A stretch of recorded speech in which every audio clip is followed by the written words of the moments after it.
자, 이제 재고자산 쪽 시작할게요. 우리 이 파트에서 한 3문제 나오는 곳이라 뭐 좀 중요한 부분이죠. 자, 그래서 처음에 취득원가부터 보시면 우리 재고자산 정의, 통상적인 영업과정에서 판매를 위해 보유 중인 자산, 우리 상품 떼와서 파는 거고, 제품은 만들어서 우리가 파는 거, 상품, 제품, 이제 흔히 생각하는 재고라고 보면 되고, 그리고 영업과정에서 판매를 위해 생산 중인 자산, 그래서 뚝딱뚝딱 만들고 있는 거야. 제공품이라든지 반제품, 이런 것들도 다 재고에 포함이 되고, 그리고 생산이나 용역 제공에 사용될 원재료나 소모품, 그래서 원재료나 저장품 같은 거 또 다 재고에 포함이 된다. 재고자산 취득원가 보시면 우리 매입원가, 전환원가, 그리고 재고자산의 현재의 장소에 현재의 상태로 이르게 하는데 발생한 기타 모든 원가를 포함시킨다. 그래서 기업 유형 그리고 산업에 따른 재고자산 취득원가는 다음과 같이 보면, 우리 상품 매매 기업 같은 경우 매입원가는 매입가격, 사오는 가격이 있겠죠. 그리고 수입했으면 수입 관세 또 부담해야지. 그리고 제세금, 뭐 제세 공과금 같은 거, 이런 것도 다 필수 불가결하게 발생하는 비용이기 때문에 다 취득원가에 들어가고, 근데 이제 과세 당국으로부터 추후 환급받을 수 있는 이런 금액은 이제 빼야 된다는 거죠. 그리고 매입 운임, 하역료, 그리고 완제품, 원재료 및 용역의 취득 과정에서 직접 관련된 뭐 기타 원가 같은 것들이 있으면 다 포함시켜줘야 된다는 거. 취득을 우리가 뭐 상품을 사오는 데 있어서, 재고자산을 취득하는 데 있어서 어쩔 수 없이 다 발생하는 거기 때문에 다 넣어줘야 된다. 반면 이제 매입 할인이라든지 우리가 좀 할인을 받았어, 리베이트, 매입 할인이나 리베이트나 뭐 그게 그거죠. 우리가 결제를 좀 빨리 해가지고 판매자가 좀 할인해 준다든지 애누리를 해줬다든지 이런 것들은 매입 원가에서 빼줘야겠지. 자, 그리고 제조기업 같은 경우는 주로 원재료, 제공품 및 제품으로 구성되죠. 우리 원가액에 뭐 나중에 배우시는 분들도 있겠고 이미 배우신 분도 있겠지만 신나게 하죠. 원재료, 제공품 막 T계정 그려가면서 막 신나게 왔다 갔다 하는데, 자, 주로 원재료, 제공품 및 제품으로 구성이 되고, 원재료, 좀 물건을 우리가 만들어서 팔아야 되니까, 그래서 원재료가 제품으로 전환되는데 소요되는 원가를 전환원가라고 하고, 여기 보면 이제 직접 재료비뿐만 아니라 직접 노무비, 직접 노무원가 등 생산과 직접 관련된 원가와, 그리고 고정 및 변동 제조간접비 원가, 뭐 OH라고 하죠. 이런 제조간접 원가, 뭐 임차료라든지 감가상각비, 보험료 등등 이런 것들도 다 이제 배부를 시켜가지고 제품 원가에 녹여내야 된다는 거. 그래서 이런 제조간접 원가와 노무원가, 사람들이 와서 일을 하고 사람들한테 지급되는 인건비, 노무원가 같은 것도 다 이제 제품 가격에 재고자산 취득원가에 반영을 시켜줘야겠죠. 그래서 우리 그 원가액에 배우신 분들 잠깐 뭐 기억하시면, 우리 직접 재료, 직접 노무, 그리고 제조간접 원가 다 해가지고 우리 제공품 계정, T 계정 요게 이렇게 집합시켜주죠.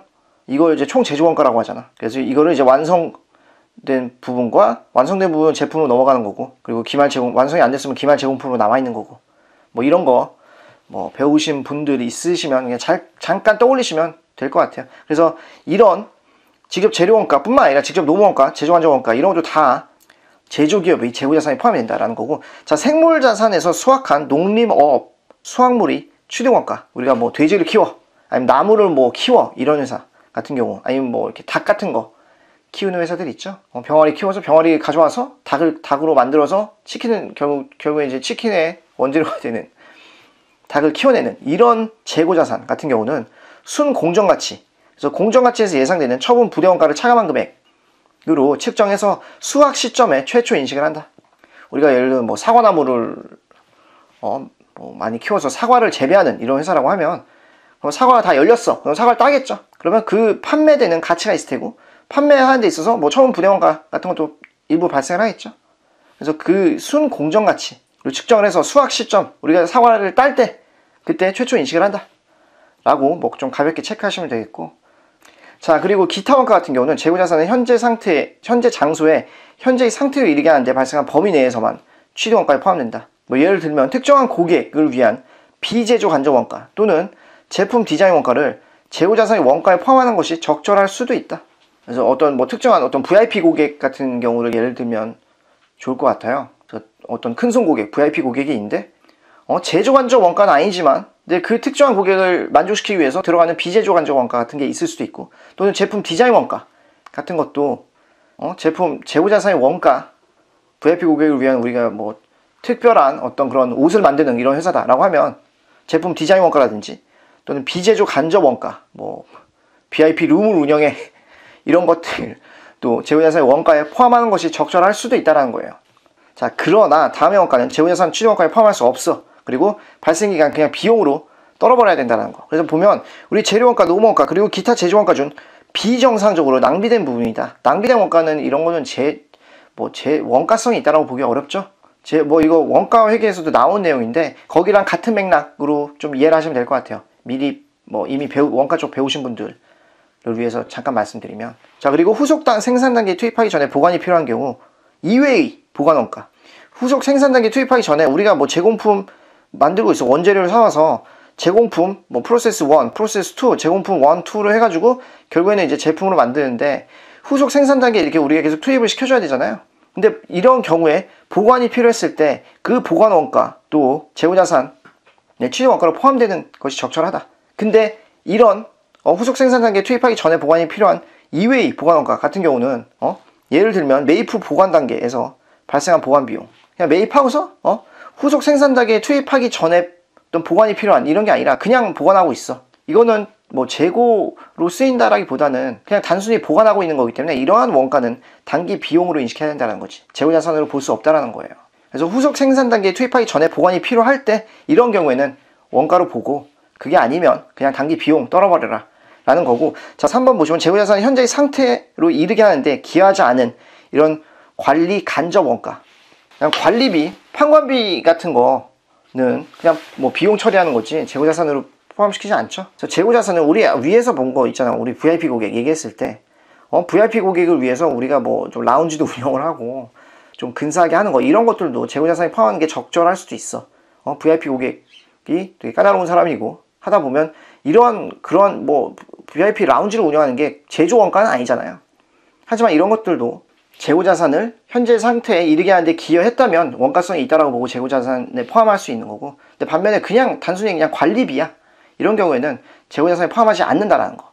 자, 그리고 판매비, 판매원가 같은 경우는 그냥 당연히 판관비 처리해야겠죠. 제조하는데 들어간 비용이 아니잖아. 자, 이렇게 좀 이해를 하시면 되고, 자, 재고자산 수량 결정하는 거 보면 우리 계속기록법이랑 실질재고조사법이 있어요.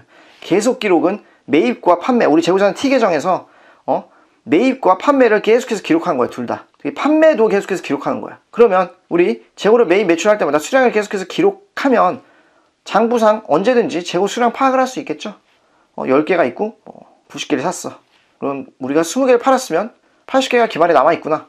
이거를 계속해서 기록하면 이 4번 기말 수량은 단순히 이제 왼쪽 더한 거에서 판매된 거 빼면 되니까 기말 수량, 장부상 재고 수량 언제든지 파악할 수 있겠죠. 그래서 계속 기록법은 매입과 판매 둘 다를 계속해서 기록하는 거고, 실질재고조사법은 우리 매입은 계속해서 기록해야 되는데 우리 기말에 실질 재고조사를 해가지고 실제 수량을 파악하는 거예요. 기말에 가서 기준에는 판매 그냥 파는 데만 미친듯이 열중을 하고, 나중에 우리 기종에 10개, 90개, 그리고 기말에 세봤더니 80개였어.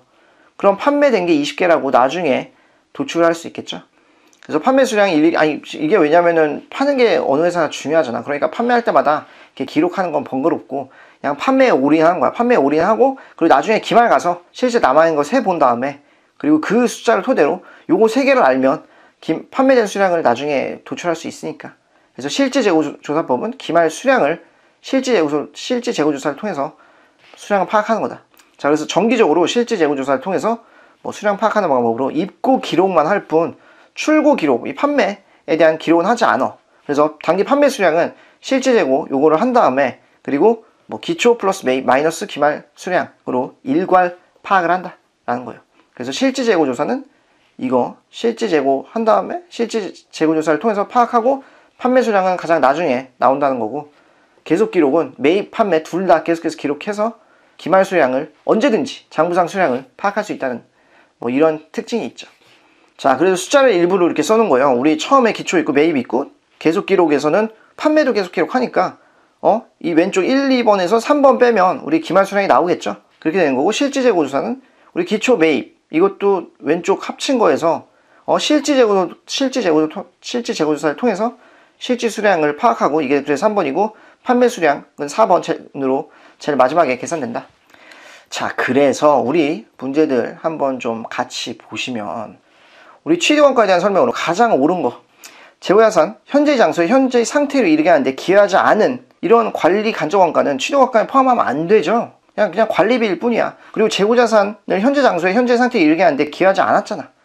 그래서 뭐 얘 틀린 내용, 이거 틀렸고, 후속 생산 단계 투입하기 전에 보관이 필요한 경우 발생하는 보관 원가, 이런 것들은 취득 원가에 포함한다. 재고를 지금 만들어 가는데 필수적으로 들어가는 그런 원가라고 보기 때문에 그냥 보관 원가라고 하더라도 재고자산을 만들어가는 때 다 필요한 필수 불가결하게 들어가는 원가로 보기 때문에 취득 원가에 포함하는 것이 맞죠. 그래서 2번은 맞다라고 보이고, 판매 시 발생한 판매 수수료는 매입 가격에 가산하면 안 되지. 판매 수수료는 그냥 판관비 비용 처리해야죠. 그래서 얘도 지금 틀렸고, 매입 할인 그리고 리베이트 이런 것들은 매입 원가를 결정할 때 차감해야지. 매입을 하면서 우리가 할인 받았으면 또 리베이트로 금액을 할인받은 거잖아. 그러면은 원래 100 줘야 될 건데 10만큼 판매자가 할인해 줬어. 그럼 매입 가격이 90이 되는 거지. 가산하는 게 아니죠. 차감하는 거지. 자, 그래서 2번 얘가 지금 맞는 얘기고, 우리 보시면 뭐야 이거, 재무 상태표상 증가하게 될 재고자산 가액이 얼마냐. 거래 환율이 1달러에 1,000원이고, 다음과 같은 항목의 원가가 발생했다. 부품 제조업을 하는 이런 회사인데, 보면 재고자산 매입 원가가 이렇고 매입 할인이 뭐 이렇게 있었죠. 그러면은 USD 1,000불에서 100불을 빼야 할 테고, 나머지는 다 원하니까 그럼 이거 거래 당시 환율 1,000원 이렇게 곱해줘야겠죠. 그리고 운송보험료 얘는 더해주고, 환급 불가능한 수입 관세 재세금 이런 것도 다 필수적으로 우리가 재고를 취득하는 데 들어가는 비용이니까 얘도 더해줘야 되고, 그리고 재고자산 매입관리부서 인원이 매입기간 인건비, 매입관리부서 같은 경우는 그냥 관리 원가로 봐야겠죠. 재고자산 취득 원가와 취득에 뭐 직접적으로 관련되지는 않는다. 뭐 예를 들면 부품 제조 인원의 인건비다 라고 하면 노무 원가로 해가지고 제품 원가에 넣어주는 게 낫겠지만, 이런 매입관리부서 인원, 매입관리부서의 인건비 같은 경우는 관리 원가로 간주하는 게 타당하겠죠. 그래서 얘는 재고자산에 포함이 안 된다. 자, 그래서 이렇게 4개 넣어주면 되겠죠. 우리 10만원, 2만원, 12만원 하고, 이거 달러 이거 하면 얼마야? 90만원이죠. 90만원에다가 12만원 더하면 102만원 이렇게 되겠네. 자, 이런 식으로 접근하면 된다는 거. 자, 가장 올바르지 않은 게 뭐냐. 정상적인 영업 과정에서 판매를 위해 보유 중 이거나 생산 중인 자산을 의미하죠. 상품, 제품이 되고, 생산 중인 거는 뭐 재공품, 반제품 이런 애들 다 재고자산이다. 그리고 상품을 하자로 인해서 매입대금 할인받아. 그러면은 재고자산 매입가격에서 차감해야죠. 그래서 얘도 맞는 얘기고, 노무원가 중 비정상적으로 낭비된 부분, 이런 거는 취득에 낭비된 부분 같은 경우는 부대 비용이 아니라 재고자산 취득원가 포함시키면 안 되죠. 필수적으로 지금 발생한 게 아니라 어떤 이런 비정상적인 상황으로 인해서 낭비된 부분 같은 경우는 원가성이 없다라고 보고 그냥 손실 처리해야지. 이런 거는 정상적으로 원가에 넣으면 원가가 높아지고, 이런 걸 고객한테 이전시키면 안 되잖아. 자, 그래서 그런 가격을 비정상적으로 낭비된 부분 같은 경우도 이런 부분을 이거 우리 회사가 자체적으로 부담해야지. 재고자산 취득원가에 포함시켜서 고객한테 이전시키거나 뭐 이러면 안 되겠죠. 바람직하지 않겠죠. 자, 그래서 3번이 가장 틀리다고 보이고, 재고자산 현재의 장소에 현재의 상태에 이르게 하는데 발생한 기타의 원가 같은 경우도 취득에 필요한 부대 비용으로 보고 재고자산 취득원가에 포함시키는 것이 타당하죠. 자, 그래서 3번 얘가 지금 가장 이상한 얘기였고, 우리 옳지 않은 거 뭐냐. 정상적인 영업 과정에서 판매를 위해 보유 중이거나 생산 중인 자산, 오케이, 맞죠?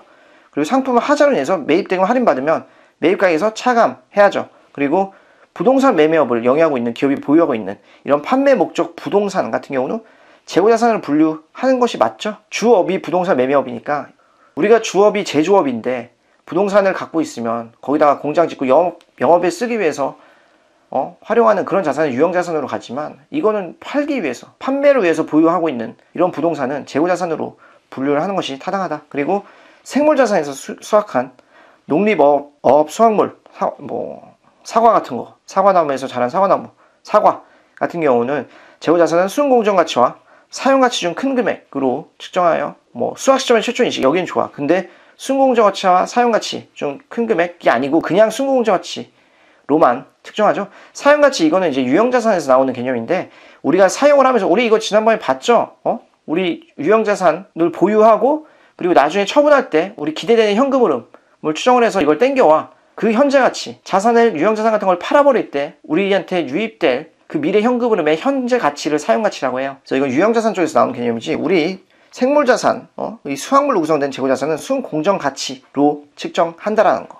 그래서 4번 얘가 지금 확실히 틀린 내용이죠. 그리고 수확물과 같은 경우는 이거는 그냥 수확을 한 다음에 팔아버리는 게 주 목적이지, 유형자산처럼 이렇게 뭐 계속해서 사용하거나 뭐 이런 자산이 아니라는 거. 그래서 사용가치가 여기서 나오는 거는 맞지 않다. 자, 그리고 재고자산 설명 옳지 않은 거. 특정 고객을 위한 비제조 간접 원가 또는 제품 디자인 원가 같은 경우, VIP 고객을 위한 이런 재고자산의 원가 같은 경우 재고자산 원가에 포함되는 것이 적절할 수도 있어. 그 특정한 고객을 만족시키기 위해서 좀 필수 부가결하게 발생했다. 비제조 간접 원가일지라도. 그래서 이런 것도 고려를 할 수 있다는 거죠. 맞는 내용이고, 후속 생산 단계 투입하기 전 필수적으로 발생하는 보관 원가는 재고자산 취득 원가에 포함시켜야지. 필수적으로 발생하는 이런 보관 원가잖아요. 후속 생산 단계에 우리 다 만들어가는, 재고자산을 만들어가는 이런 과정에 있어서 필수적으로 발생하는 보관 원가도 취득 원가에 포함시키는 것이 맞지. 그래서 얘가 지금 틀렸죠. 그리고 판매 원가는 취득 원가에 포함하지 않고 판관비 처리해야 되고, 그리고 재고자산 현재 장소의 현재 상태를 이르게 하는데 기여하지 않은 이런 관리비, 관리 간접 원가 이런 것들은 취득 원가에 포함하면 안 되지. 자, 이렇게 이해하시면 되고, 그리고 가장 올바르지 않은 거 취득 원가. 특정 고객을 위한 비제조 간접 원가 또는 제품 디자인 원가 같은 경우 재고자산 원가에 포함할 수 없으며 비용으로만 인식할 수 있다? 이거 아니죠. 이런 디자인 원가라든지 간접 원가 같은 경우도 재고자산을 현재 장소에 현재 상태에 이르게 하는데 필요하다고 판단이 되면 재고자산 원가에 포함할 수도 있다. 그래서 VIP 고객을 위한 비제조 간접 원가가 발생했다든지 이런 것들도 재고를 현재 장소에 현재 상태에 이르게 하는데 기여를 한다라고 판단이 된다면 얼마든지 충분히 재고자산 원가에 포함할 수 있다는 거. 자, 그래서 얘가 지금 틀린 내용이고, 외부 구입 시 재고자산 취득 원가는 구입가액뿐만 아니라 판매하는 상태에 이르기까지 소요된 구입 원가라든지 그리고 부대 비용 이런 것도 다 포함시켜줘야죠. 그리고 구입 이후 하자가 있어서 매입대금 할인 받으면 취득 원가에서 차감해줘야 되고 매입 할인이니까. 그리고 취득 과정에서 정상적으로 발생한 매입 부대 비용 외의 매입 후 보관 단계에서 발생한 보관 비용, 매입에 지금 필수적으로 발생하는 게 아니야.